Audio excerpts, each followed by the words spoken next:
Si Kylene Alcantara ay isa sa mga promising young actress ngayon. Ay minsay na-link sa isang singer, isang aktor, isang TV host mula sa isang sikat na showbiz clan at ngayon ay sa isang basketball player.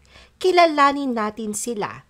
The Philippine Showbiz List presents mga gwapong lalaking na link kay Kylene Alcantara. Darren Espanto.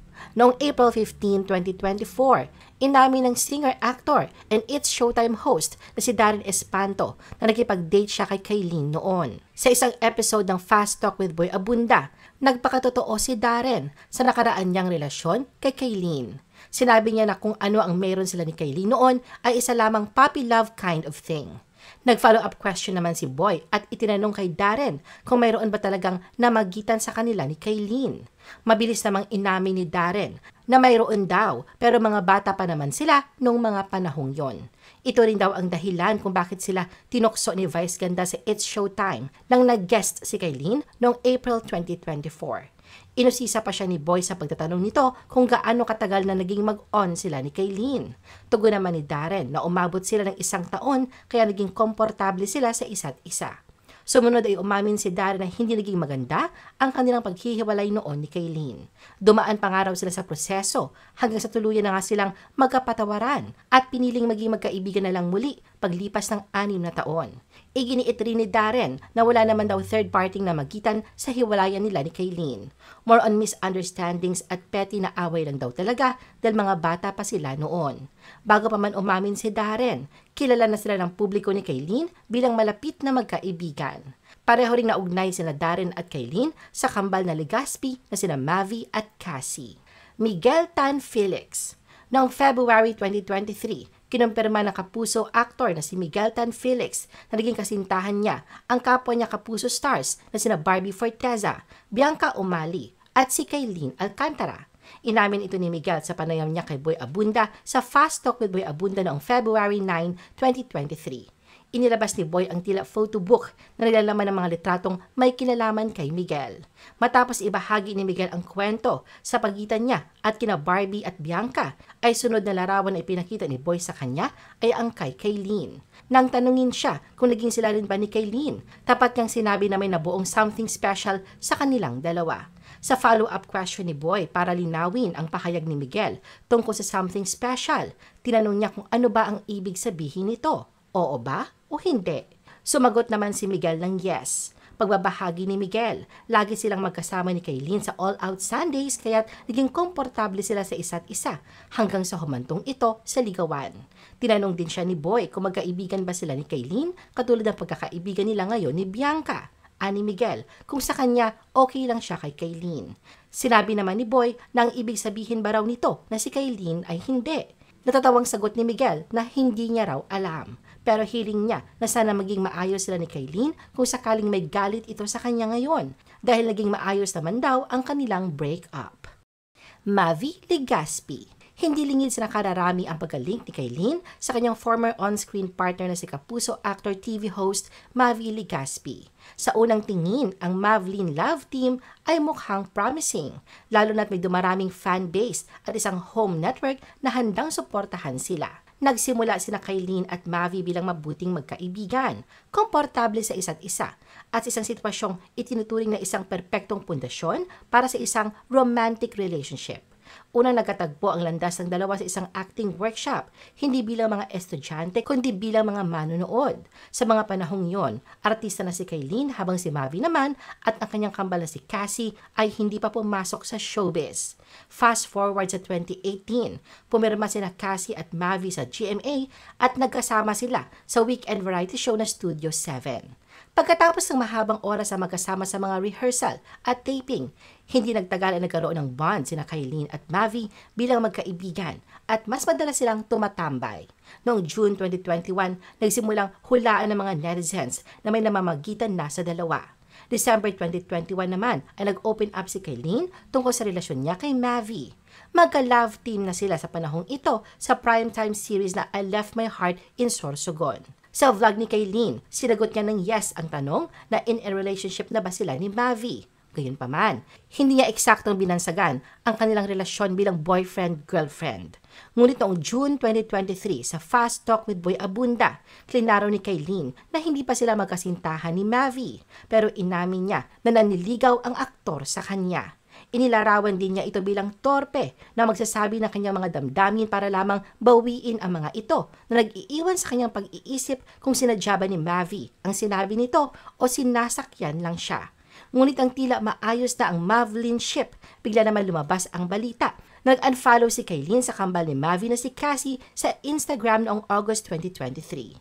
Sinasabing may tensyong namumuo sa pagitan ng dalawang kapuso actresses.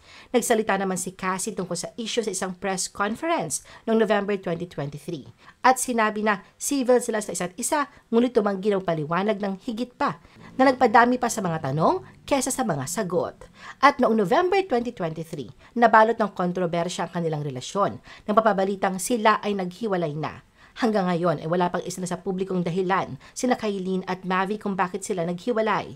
Ngunit nagsimulang mapansin ng netizens ang kanilang breakup nang tila magpatutsadahan online sina Kailin at ang ina ni Mavi na si Carmina Villaruel, bagay na hindi nagustuhan ng ilang netizens, partikular na ng mga tagahanga ni Kailin na tinawag na Mama's Boy si Mavi. Nagkaroon din ng tila parinigan sa pamamagitan ng mga Instagram stories at ex-posts sina Carmina at Kailin. Dahil dito, marami ang kumbinsido na natapos na ang relasyon ni Kailin at Mavi. Sa kabila ng mga issue, nagkasama ang dalawa sa stage para sa event ng isang soft drink brand na pareho nilang ini-endorso. Kitang-kita ang tensyon sa pagitan ng dalawang kapuso stars gaya na naobserbahan sa mga video na kuha sa event. Pansin na pansin din ang hindi nila pag-i-interact sa isa't isa. Nadawit din ang co-host ni Mavi sa tahanang pinakamasaya na si Dasuri Choi sa hiwalayan nila ni Kailin. Si Dasuri ang tinutukoy na umano'y third party sa dating relasyon ni Mavi at Kailin. Hanggang noong February 24, 2024, sa pamamagitan ng vlog sa YouTube, mariing itinanggi ni Dasuri na may relasyon sila ni Mavi at siya ang sumira sa relasyong Mavi at Kailin.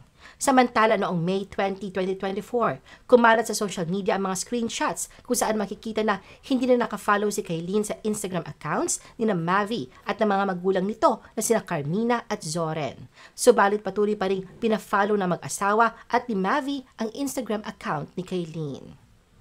Kobe Paras.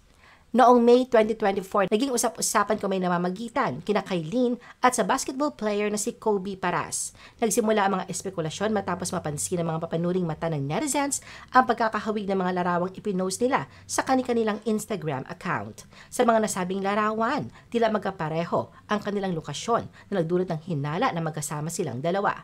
Noong May 19, 2024, nag-post si Kailin ng kanyang karaniwang IG dump o photo carousel ng mga random na larawan at video na kuha niya. Kasama sa post ang ilang behind the scenes ng kanyang mga proyekto, selcast at iba pa. Ngunit ang pinaka-interesante sa lahat ay ang dalawang snaps mula sa isang restaurant na na-geotag ni Kailin bilang Helm by Josh Boutwood. Makikita sa mga larawan ang mga chef na abala sa paghahanda ng pagkain, pati na rin ang mga dessert na tila in-order ni Kailin. Tanging smiling face with hearts emoji ang inilagay niya bilang caption sa kanyang post. Napansin din ng netizens ng interior ng restaurant na ito ay kahawig na sa Instagram stories na ipinost naman ni Kobe noong araw din yon. Sa post ni Kobe, makikita ang mga chef na nakatayo sa kitchen area habang may dalawang wine glass at bulaklak sa lamesa. Walang anumang caption na inilagay si Kobe sa kanyang IG story, pero base sa obserbasyon ng netizens, ang larawan ay kuha umano sa halos parehong anggulo at posisyon kung ikukumpara ito sa larawan ni Kailin. Noong May 30, kinakiligan ng fans ang Instagram post ni Kailin na kinunan at nirepost ni Kobe sa kanyang Instagram story na nilikipan niya ng white heart emoji. Sa mga larawan, makikita si Kailin na nakasuot ng gray romper shorts habang nakaupo sa isang gray na sofa. Sa comment section ng post ng aktres, napansin ang pagkomento ni Kobe gamit ang smiling face with heart eyes emoji. At ito lang June 25, 2024, kumalat sa social media ang videos and photos ni Kailin at Kobe na magka-holding hands habang naglalakad sa isang parking area sa BGC. Ayon sa source ng isang entertainment news website, tila galing daw ang dalawa sa isang bar sa BGC. Kahit nakatalikod at nakatagilid, hindi maitatago na sina Kylene at Kobe ang mga ito. Kinumpirma rin ito ng isang vlogger na sila nga ay galing sa isang bar. Marami namang netizens ang nagpakita ng kanilang kasiyahan at suporta sa namumuong romantic relationship kina Kobe at Kylene. I-post ang inyong comments at reaction sa baba at huwag kalimutan na i-like at i-share ang video na ito. Gusto mo pa ba ng ibang showbiz videos? Panoorin ang aming iba pang top viewed videos. Para sa aming mga YouTube viewers, pumunta lang sa description ng video na ito o i-click ang link sa itaas ng screen. Para naman sa mga Facebook viewers, ay maaari ninyong hanapin ang mga link sa comment section ng video. I-follow nyo din kami sa Facebook at mag-subscribe sa aming YouTube channel. Thanks for watching!